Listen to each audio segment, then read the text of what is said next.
wonke udidekile ukuthi South Africa yonke iyakubona nalabo abangakufuni ngalolu suku bayakufuna nalabo abanganalithemba ngalolu suku banethemba ukuthi batawuhlangabetana nawe. Father, we give you glory njengemvana yasatshwa. Siyabonga ke baba wethu uyapartaking. Sisaqala baba wethu enkonzweni yamazwe ayisikhombisa. We are saying kanye nathi mlilo oqothulayo, kanye nathi mfana kaJuda, kanye nathi sithandwa somphefumulo, kanye nathi makhaba yakhawuleza, kanye nathi liba labakholwayo. Simile baba wethu siyahlekelela, simi isibindi sithi siyakholwa.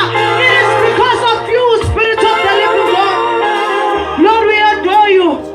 We give you glory and adoration. Egameni likaJesu Kristu owaseNazaretha siyabonga uNkulunkulu. We love you, Spirit of the living God.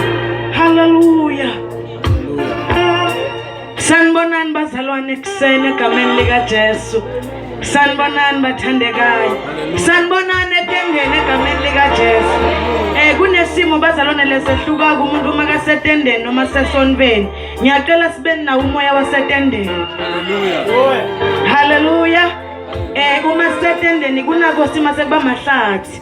So ngiyancenga ngempela baKristu Jesu egameni likaKristu kuthi lo moya wetende awungene kini and remove the spirit of formality kuze sihambe kahle bazalwane. Hallelujah. Hallelujah bazalwane. Sanibonani eJerusalem. Sanibonani emzini kaThixo. Sanibonani eBethlehem. Sanibonani bazalwane. Sanibonani. Iyona iphasika le.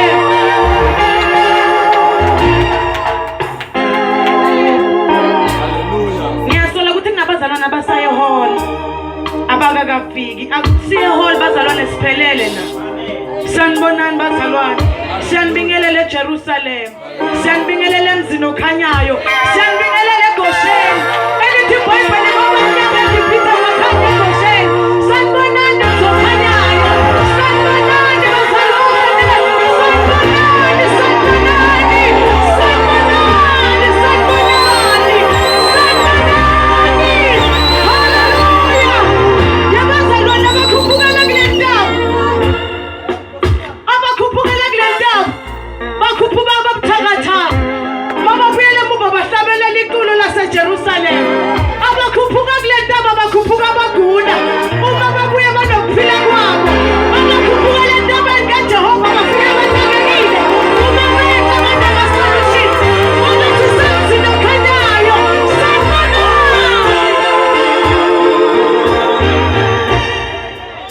Bazalwane ngiyanxusa. Akakapheleli bazalwane. Kwekuthi sito celebrate amazwe ayisikhombisa. There is a work that was done.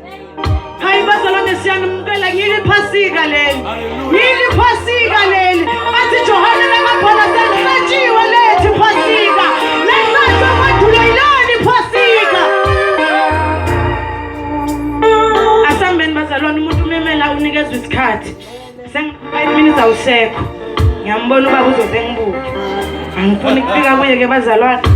Ngingancunywe eGosheni ngephasika. Ha sanibonani bazalwane. Maye nenhlanhla ukhuluma makheleni uthi you are so fortunate. Tell your neighbor ukuthi unenhlanhla. Hayi bo mtshele sihle ngibuke wena ukuthi unenhlanhla. Bali unenhlanhla sisi. Unenhlanhla bafo. Bazalwane ayandele bande entenetele. Lento kubasa khona eNkulunkulu yafunwa. Hallelujah. Hallelujah.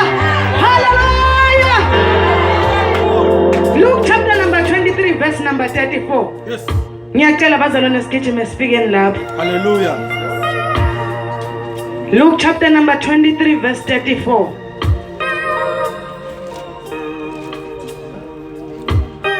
Ngeke ngihlabelele bazalwane ngicela sifundeni. Noma yipi version bazalwane be it is English or whatever version umzalwane ayitholayo. 34. Sizofunda ngokaLuke 23 verse lika 34. Kepha uJesu wathi, Baba bathethelele ngokuba abakwazi abakwenzayo. Babelana izingubo zakhe benzelana inkatho. Father, forgive them. Ngimile lapho. Ngiyakubona ukwenza kweni bazalwane, but baxolele. Hallelujah bazalwane. Hallelujah. Ngicela ukuba break bazalwane ngihlale phansi ngidedela abanye. The reason why Jesus said that kwakuk establish amandla. Little Bible when he was still living emhlabeni. Ngiyanicela bazalwane nihambe nami ngiyazi ukuthi angiyena umzulu. Siyongilahlekela lezulu endleleni. Ngiyacela ningibekedelele. Hallelujah. The reason athi Jesu, Father forgive them, ngoba bakwazi abakwenzayo. Little Bible nakaphila emhlabeni bekangakwadi kuba tindzawo tonke. Hallelujah. When he was still with flesh, bekathi nakase Marisburg abase Marisburg. Basethekwini bebanganalo lungelo lokumkhonza ngoba akekho nabo. Asambeni bazalwane. Basuke savula ibranch eSwazini. Bebayomlinza asuke ePark Town ahamba eSwazini khona bahlanganyele basho ukuthi bayamkhonza uNkulunkulu. Ngoba bekakhona ngaleso sikhathi kuleyo ndzawo. Even in the Old Testament uma uNkulunkulu asahlele emphongolweni lithi iBhayibheli the only time they could able to feel ukuthi banoNkulunkulu lithi bekufanele babe naye umphongolo ube kunye nabo so that they will conquer. Uma baya empini bebangawushiya emuva umphongolo ngoba bakholelwa ebukhoneni baNkulunkulu osomphongolweni. Hallelujah. That is why abafundi they would love to follow Jesus wherever he goes. Ngoba bayazi ukuthi uma singeke ukuthi makabhala uPetro athi Nkosi singasuka kuwe siyephi. Lento ukuthi kusuka beka understand ukuthi makasuka ku site ya Jesus akekho vele endawo. Akazuka umfika ekamereni lakhe. Father forgive them abakwazi abakwenzayo. Lithi iBhayibheli wabathatha wahamba nabeGetsemane nabafika wase uyamunyuka uyothandaza. Lithi iBhayibheli before aphuma uyabagadarisha uthi lindani nami nikhuleke. Hallelujah. Ubese ubatshela istatement esisodwa uthi kuze ningangene kulingoyeni. Kanti ukuthandaza kusiza thina. Uthi makashumayela umpostoli umlalasi uthi uNkulunkulu noma niyamkhonza noma nimkhonza kakhulu phali futhi akaluzi weight akafani nathi akafani hlanzela utho nje ejim noma niyamkhonza noma nimkhonza akayiluzi weight. Lithi iBhayibheli wahamba wakashiya nakafika waguqa wathandaza. The words abewathi bethi Nkosi uma kuyintando wakho let this asendlule kimi lesisithi. Wathandaza wase uyasuka ubuyela kuba ngoba vela bengekho nabo.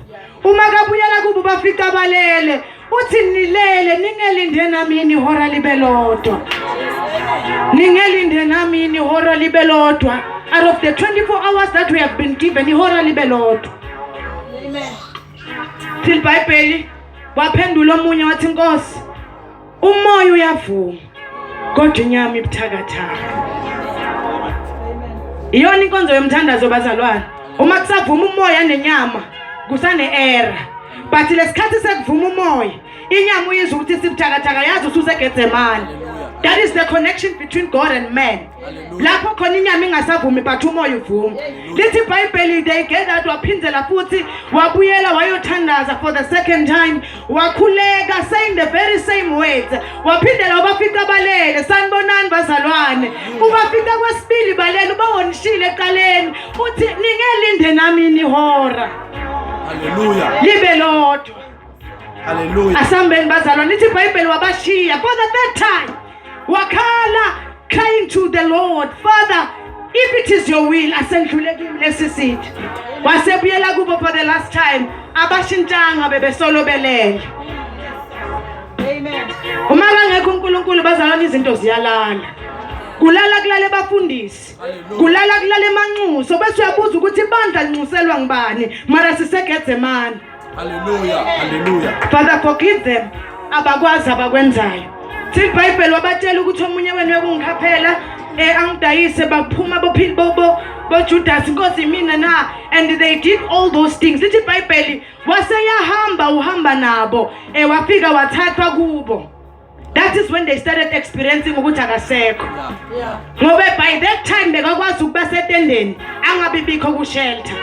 And bazalwana ikhinde ebhlungu njengokumaze khona uphinde umfile angasekho. Ngiyababona labakhonzayo noma ngekho noma khona bayaqhubeka ngiyababona labo ngisho labamaziyo bake bamuzwa babatshela izinto ezifihlakele bese uyasuka kubo uyamonyuka. Lithi iBhayibheli they will moan because bayazi ukuthi akasekho umyeni. Mighty God. Wakhuphuka nabo bazalwane bekukhona labakhalela kabatshela ukuthi ningangikhaleli kodwa zikhaleleni nina. That was the first word abekayisho while he was heading to Esphambanweni. Ningasangikhaleli mina dikhaleleni nina nebantwana benu. Till Bible wase uyabethelwa nakabethelwa is uttering this word, Father, forgive them for they do not know what they have done. Makabhalu Isaiah uthi akakabonakali. Hallelujah, hallelujah. Forgive them abakwazi indaba bangayazi ukuthi bese bamnikeza igunya ukuthi ayeneblishe ukuthi athi mangekho ngisezulwini kodwa bagcine babawethe emhlabeni banikeza umoya wami. This is a transformation to say I will be omnipotent everywhere they are. I will be. This is the revelation that was not revealed to them ukuthi njengoba ngibethelwa bakabanga ukuthi bayaqeda ngalento okholwa bazalana lithi iBhayibheli uma bembethela kwaphuma igazi sotsha physically kwavuleka amehlo esotsheni. How much more sekasitshiye nomoya wakhe elithi iBhayibheli ngawo siyakhala siyakhamuluka sithi baba. It is because the Spirit of the Lord is sufficient. Ibingekho sufficient back then up until abethelwa.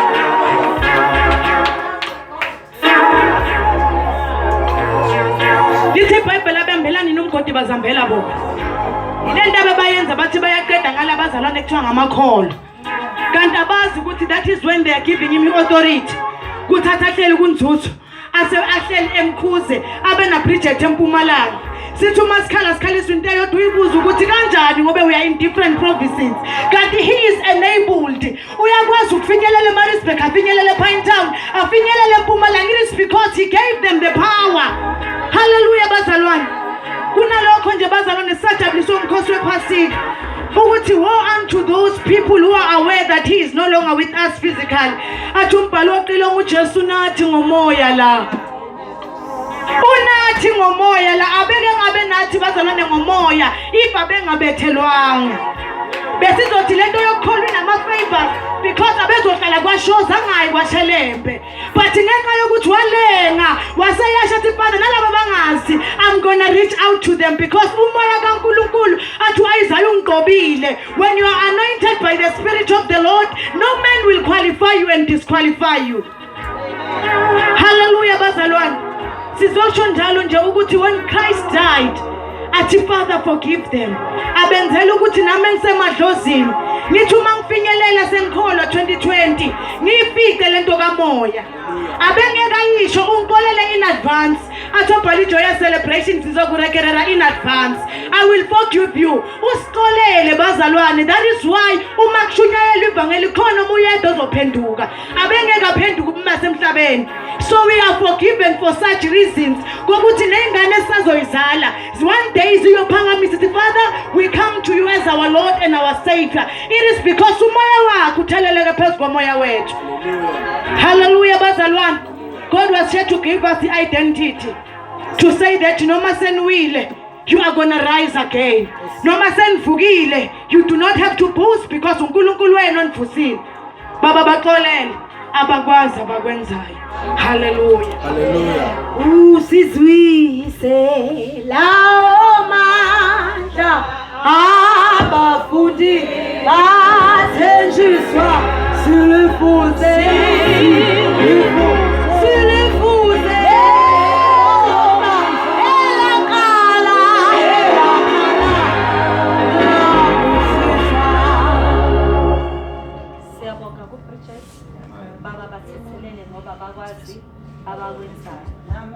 we always do izinto esingazazi. Even uNkulunkulu sesimujivaza kepha yena ukhuluma into ethelele i-forgiveness. So bazalwane lelo lizwi ukuthi nathi uJesu ashiya nalo wayefuna nathi ukuthi sibe like him. We must be Christ-like. That's why we are Christians. Because behavior yethu ifana nani no Christ. So it means that we need to forgive. Izimo seyingasavumi, but ukhumbule ukuthi wena ubani ophila kuwena. Uthi khona uChrist ophila kuwena. So be Christ-like, forgive. Even before umuntu eze kuwena azothi ngicela intethelelo, but wena fanele forgive. Ukhumbule inkonzo enziwe uJesu esiphambanweni ukuthi babengazange bacela intethelelo, babesaqhubeka bemthuka, kepha yena wathi baba bathethelele ngoba bakwazi abakwenzayo. Nawe lokho kufanele ukusho empilweni yakho uthi la uhamba khona emsebenzini, wherever you go, be like Christ, noma representayo, uforgive, and that makes ukuthi ube free even kuwena. Umuntu onamagqubu uhlale egula, wena angeke ube ne-stress because okwenza noma yini awunendaba uyadlula kuyena. Lokho sakufundiswa esiphambanweni bazalwane. Izwi likaJesu la ethi bathethelele ngoba bakwazi abakwenzayo. Izwi lesibili bazalwane esizothola ngomlu, yes, elithi ngizoba nawe eparadise. Lisho njalo, it's I show you today you will be with me in paradise. Itholakala kuLuke 23 verse 43.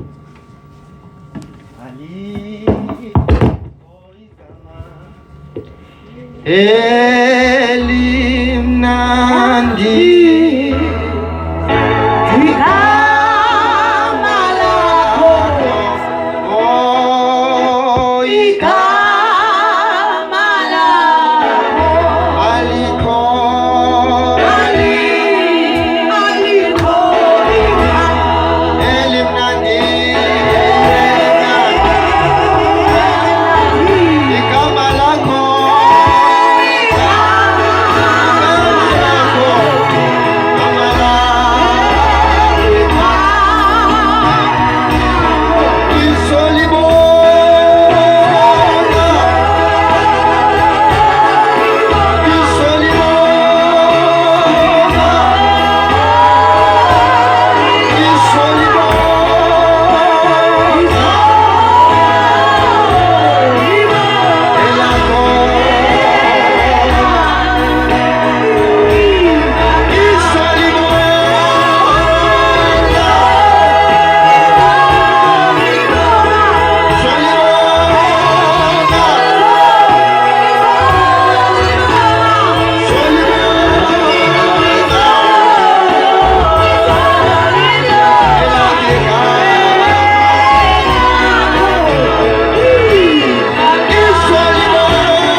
Egameni likaJesu ukuthi sifikele lesikhathi somkhosi wePhasika. uNkulunkulu wethu onamandla, egameni likaJesu Kristu waseNazaretha, lekelela mina Nkosi, ungenze ngibe mncane kuphakame wena, ungaveli mina kodwa kuvele wena njengenkosi nomsindisi wempilo zethu, in Jesus name, amen.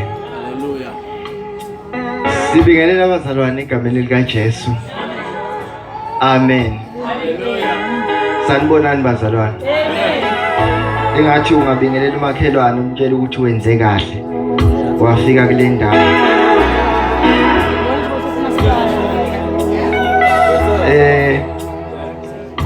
Ngokuyithoba ngizobingelela ubaba uShelembe, bingelele umama uShelembe okuyisithandwa sakhe, umsizi wakhe, amen. Sibingelele ugogo wethu, uNkulunkulu asibusisa ngaye.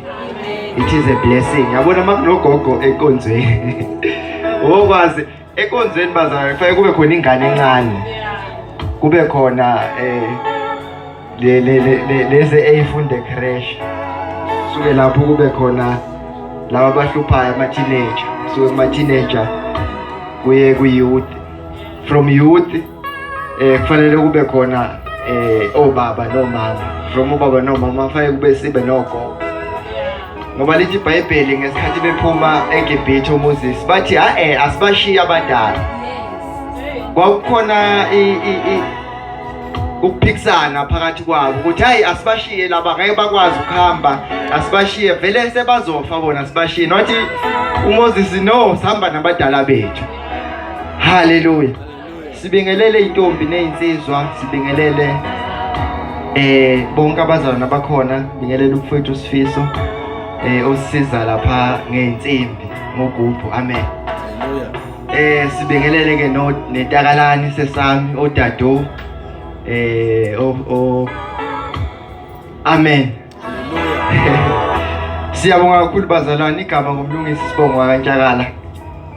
Haleluya. Usathane bekangafuni ngibe laba kumfundisi. Ngolesine esikoleni la ngisebenza khona. By the way sengiyasebenza.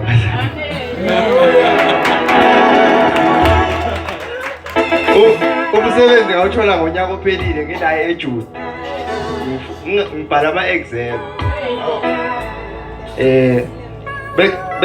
Bekusabhala ama-exam bese ngiqede 2 days sengiqedile ukubhala. They were able to access ukuthi ngiqedile ukubhala ba-check ukuthi ngizosupplementa bathola ukuthi hayi ayikho record ye-supplementary zonke lezo base bathi cela ukuthi ngonyaka ozayo bavule izikole ube la uzosebenza amen. Siyambonga uNkulunkulu bazalwane ngalokho kungamandla nje akhe thina ayikho into besingayenza.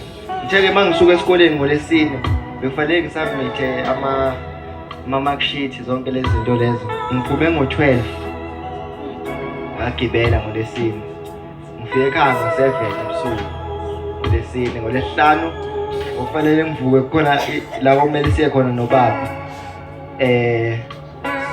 ngasuka late futhi ophongolo ngafika la ePine Town ntambama amen. But ngiyambonga uNkulunkulu ukuthi ngila bengithi ngizama ukuthenga i-airtime ngifonela baba ngithe sengifikile angakhona nokuthenga ama-airtime kuyisixakaxaka nje bekungatholakali ukuthi kwenzeka amen. Asikho lapho ke bazalwane incwadi ngokukaLuka 23 verse number 43 ngicela uzongifundela ngiqale lapha ku verse number 9. Uma ngabe sibheka nje kafushane indaba yePhasika kahle kahle bazalwane thina amaKristu or ama-Christians we don't celebrate Easters but we celebrate the Passover because uma uzobuka ihistory ama-Easters sobuye sikhulume ngelinye ilanga ukuthi ama-Easters asuka but they are from Roman Catholic. Mawuzobheka ikhalenda esisebenzisayo it is from Roman Catholic. So izinto eziningi zayi-implementwa yibo zagcine seyi-affecta ngayo. That is why abantu mabethuka amaKristu basebenzisa bareferensa nge-Roman Catholic benze inkolo yamaKristu kanti i-Roman Catholic akuyona inkolo yamaKristu. Asikho ke lapho bazalwane. Verse number 39.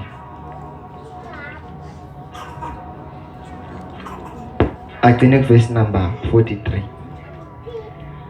ngokukaLuka 23 verse 39. Njalo esinye sezelelesi ebeziphanyekiwe samhlambalaza sathi, wena awusiye uKristu na, zisindise kanye nathi. Sase siphendula esinye sasithethisa sathi, nawe awumesabi uNkulunkulu, ingani ukulokhu kulahlwa nawe na? Thina kambe ngokufaneleyo ngokuba samukele okulingene nesikwenzile, kepha lo akenzanga lutho olubi. Sase sithi, Jesu, ngikhumbule nxa usufika embusweni wakho. Wathi kuso, ngiqinisile ngithi kuwe, namuhla uzakuba nami eparadise. Amen. Kafushane nje bazalwane ukuze nami ngizodedela abanye. Haleluya. Usesproject usevele wangifaka emgodini amen. la sifunda khona bazalwane sifunda ngendaba uJesu la khona ayesesiphambanweni amazwi lawa awesibili ayezowasho esiphambanweni haleluya uma ngabe uzobheka baba umfundisi kunalabantu abafunde kakhulu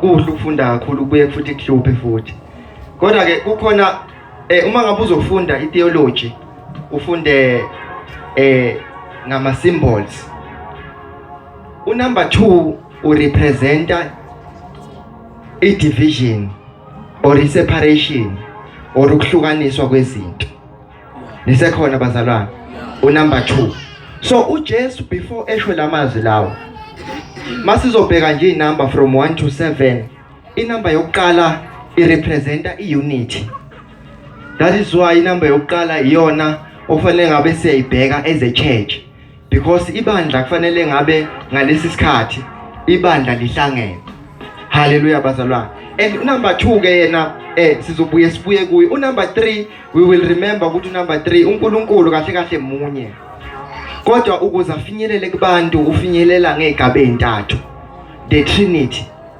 we know about the Trinity and then we have number 4 urepresenta ama seasons that is why we have got 4 seasons ingane ziyazi spring summer autumn winter we have got 4 seasons and we also have got the continents are 4 so ihlukanisa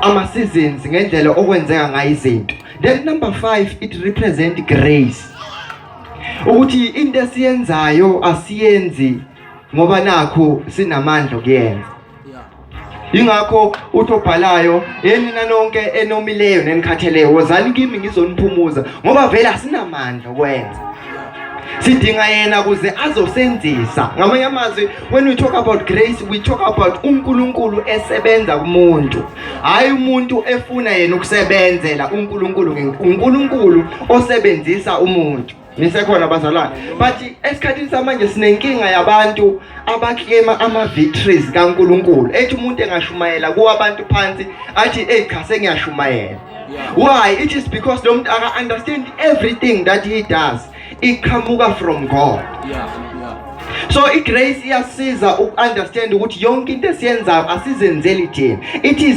unmerited favor it is something you don't deserve ingane mangabe isasencane awutshela ukuthi akekho utshela ingane ukuthi wena ntshontsha imali wena ntshontsha ushukela wena yenza ukuthi akekho utshela ingane ukuthi ayihluphe lento it is inside the child it is nature therefore uJesu wafika negrace ukuze azosindisa umuntu ezonweni number 6 it represents evil mozofunda incwadi kaGenesis uchapter number 6 ukhuluma ngobubi obafika ezweni ezuNkulunkulu ezolanda uNoah asindisa abantu abanye ababhubhisi nisekhona bazalwane and abantu igqila kwaIsrael zayisebenza for 6 months then ngenyanga ye7 ziphumule for 6 months begqilazekile so number 6 it represents evil it represents struggling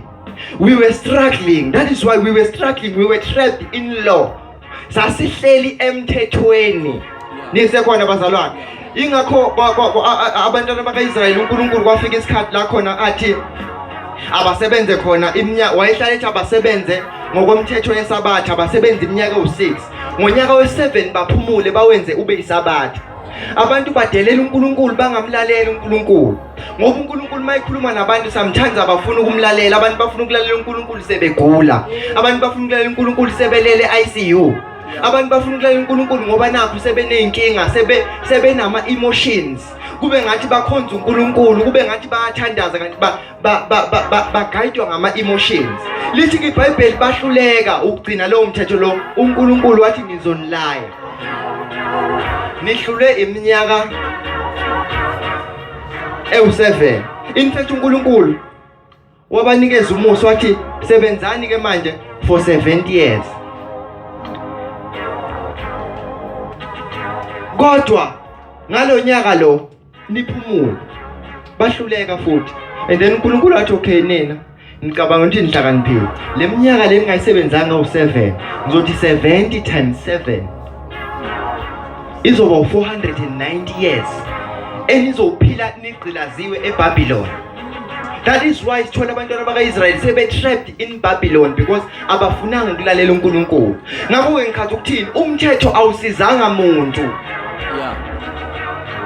Utha uMamzondi kwakufanele uhlabe inkomo uyihambise kumpriest ukuze izono zakho yithethelele. Uma ngabe wawuphuwa ungenankomo uyihluphekela izono zakho zazingathethelela. Number 1. Number 2, wawuthi mawuqeda ukubeka inkomo yakho lapha ngiphume ngixabane noNhlonipho, uNhlonipho angithuke ngixabane naye usunesono ayisabalwa le yankomo le kufanele ulande enye inkomo and kwakwenzeka once per year. So uNkulunkulu kwadingeka ukuthi kube khona igazi, kwadingeka ukuthi kube khona umuntu ozosindisa abantu. Hallelujah. Nisekhona bazalwane. Ingani uzokhumbula kahle bahluleke no ukusindisa abantu. Wafa uNoah abantu babuyele enkingeni zabo. Wafa uAbraham abantu babuyela kuSathane. Ubafa uGideon abantu babuyele kuSathane. uNkulunkulu waletha abaprofeti kwakuthi makufa umuntu abantu babuyele ezintweni zabo. Wasethi uNkulunkulu angilethi umuntu ozofa ethi mayisefile ezophinda avuke. Hallelujah. Ngamanye amazwi lo muntu lo uzonqoba ukufa, nina nisenza ukufa. That is why ithi incwadi yabaseGalatia umuntu eKristu isidala esisha okudala kwedlulile sekuvela okusha. Nisekhona bazalwane? Kwadingeka igazi. Lalelani bazalwane. La sifunda khona lithi iBhayibheli kwakunamadoda amabili. Enye yayikwa left, enye yayikwa right kuJesu. Ngoba sikhuluma ngo-number 2, it is a number of separation. uJesu likhona la ethi khona encwadini kaJohane ngohlukanisa phakathi kwezimvu nezimbuzi. Uthi uJesu ngohlukanisa phakathi kwezimvu nezimpisi ngoba phakathi kukhona izimvu kukhona futhi izimpisi. So uJesu weza ukuzohlukanisa phakathi bomnyama nokukhanya. Nisekhona bazalwane? Mayisethi ngizoba nawe eparadise. Ngalesikhathi uJesu engakafi iHades neParadise kwakusondelene. Nisekhona bazalwane? Ingakho uLazarus nesicebi babekwazi ukubonana. Yeah. Ingakho isicebi sasimbona uLazarus engale. Kodwa manje isicebi sasingakwazi ukuba in contact noLazarus because uLazarus wayengale. But the problem ukuthi ububi babusondele kakhulu emhlabeni. Wayethi uNkulunkulu I have to separate evil And good. emhlabeni ukuze ububi buzosuka emhlabeni. Lithi ke iBhayibheli kwafika isikhathi uJesu wafa mayefa. Lithi iBhayibheli wafa for 3 days. Lalela uJesu uyabaza ubuhlungu besihogo sokusha eshe for 3 days. Lithi iBhayibheli encwadini kaJohane njengalokho indodana yomuntu yahlala izinsuku ezintathu nobusuku obuthathu emathunjini omhlaba. Ngaleso sikhathi emathunjini omhlaba kwakukhona iParadise neHades. iHades indawo it's a temporal place kusesitoksini la kugcina khona abantu kufanele bayosha ingunaphakade. Okusho ukuthi umlilo owuthola eHades umlilo owesikhashana because wena usazothathwa uyophosa echibini lomlilo.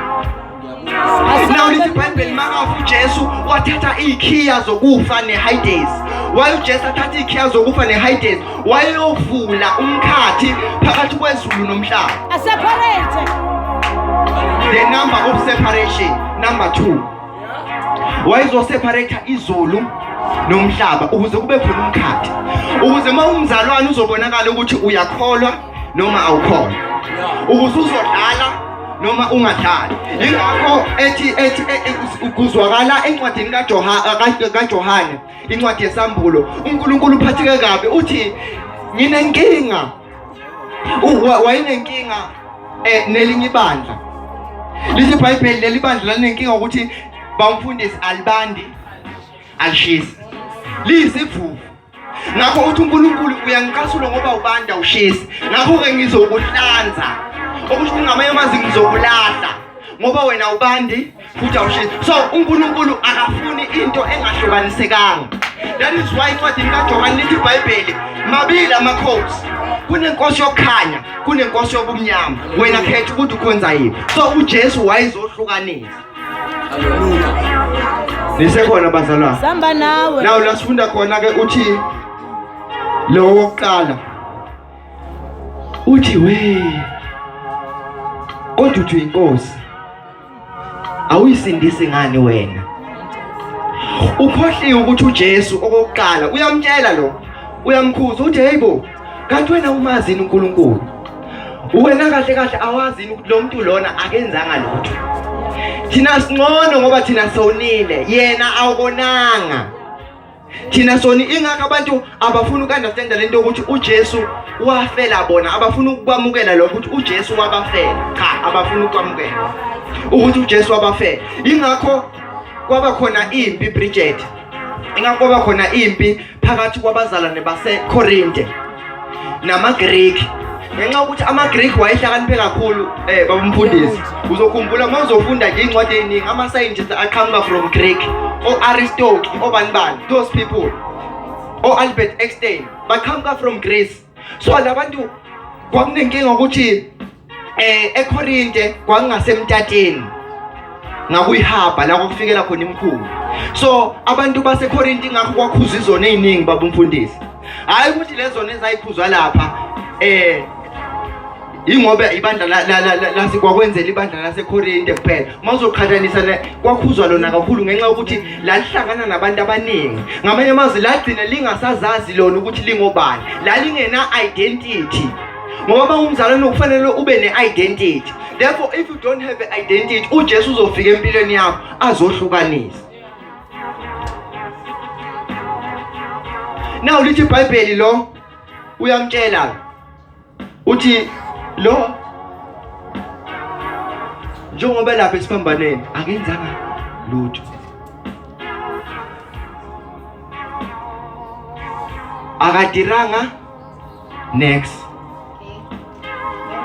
akenzanga lutho. Nginenkinga le babamfundisi bakhuluma into engayazi. Skydira. Wena unyakanga understand ukuthi how kwenzakalani. So into eyenzeke eKorinte kwakufika abantu abaningi, umuntu mayefika eshiya umkhuba wakhe, makufika lo afika ashiya umkhuba wakhe, makufika lo afika ashiya umkhuba wakhe. Ngakho abazalwane baseKorinte babe nenkinga yokuyihlukanisa bona ukuthi bangabazalwane abanjani kahle kahle. Base bayaphika ke bathi siyanizwa nethi uJesu wasifela. Lokho akubalekanga, thina sitsheleni ngoJesu kuphela. Sifuna nje ukwazi ngaye kuphela, siyekeleni indaba ukuthi wasifela. Hallelujah. Kwazwakala kuPaul esethi ke imessage yesiphambano, izwi lesiphambano liwuhula kwababhubhayo. Kepha kithi esindiswayo nesikholwayo lingamandla ngenxa ukuthi babedinaya umsebenzi wesiphambano. Yingakho uphele uPaul azabhalela incwadi leyo. Wayibhalisa ukuthi wayefuna ukuhlukanisa phakathi kwabantu abahlakaniphile, ngoba khona abantu abahlakaniphe ngokwezwe, bese kuba khona abantu abahlakaniphe ngoNkulunkulu. Ngokuba ukuqala kokuhlakanipha kuwumesaba uJehova. Oh hallelujah. Sengizodedela olandelayo, izwe elilandelayo lithi iBhayibheli uthi lona Nkosi umane ungikhumbule embusweni wakho.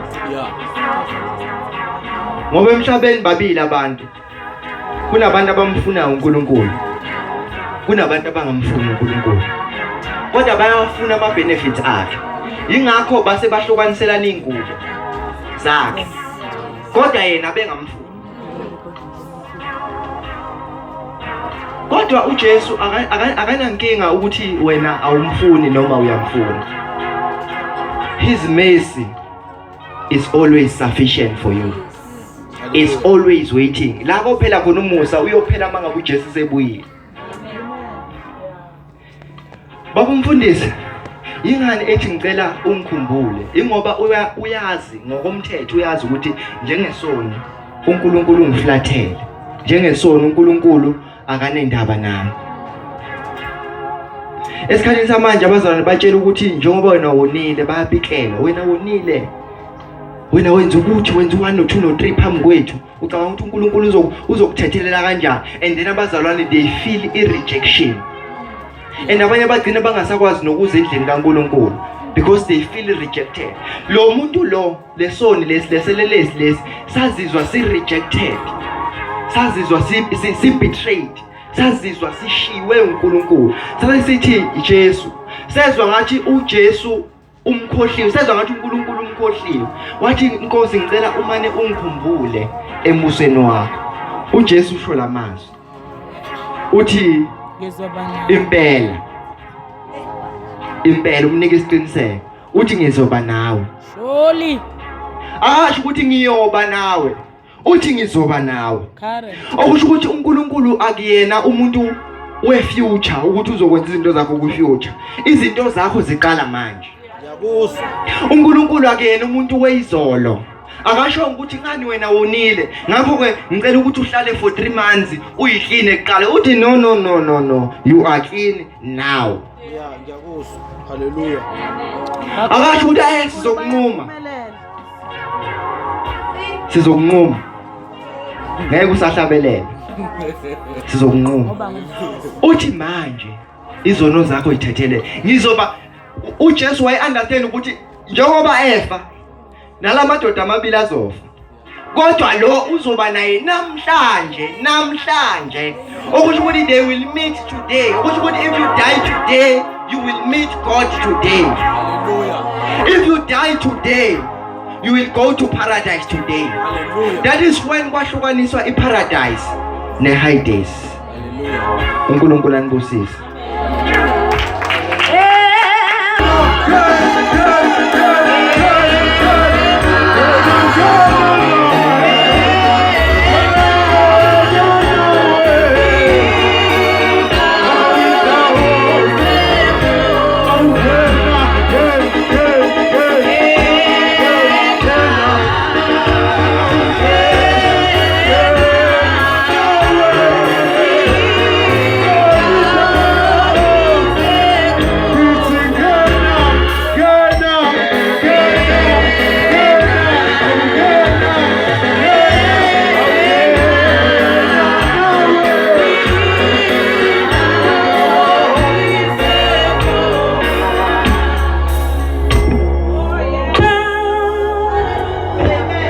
Nkosi Jesu Kristu ngcwele.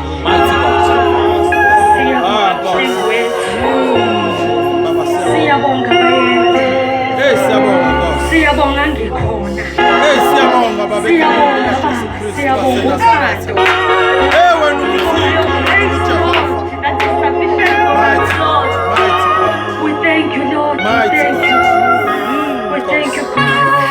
Hallelujah. Hallelujah.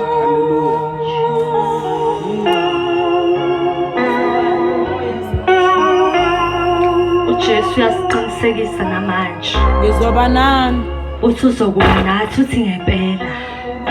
I assure you, he is giving us the assurance ukuthi mawuthi nakho la ngikhona, nakho ngimenzile one noma ungasayibananga, noma ungasashongo lutho, uthi Nkosi namhlanje I receive you njengenkosi nomsindisi wami. Uthi uJesu uyaqinisekisa ukuthi uzoba ngowakhe, uzoba kuwena. Ngiyabheka laphayana kuJohn yes uJohn 10:10 not uJohn. Jesu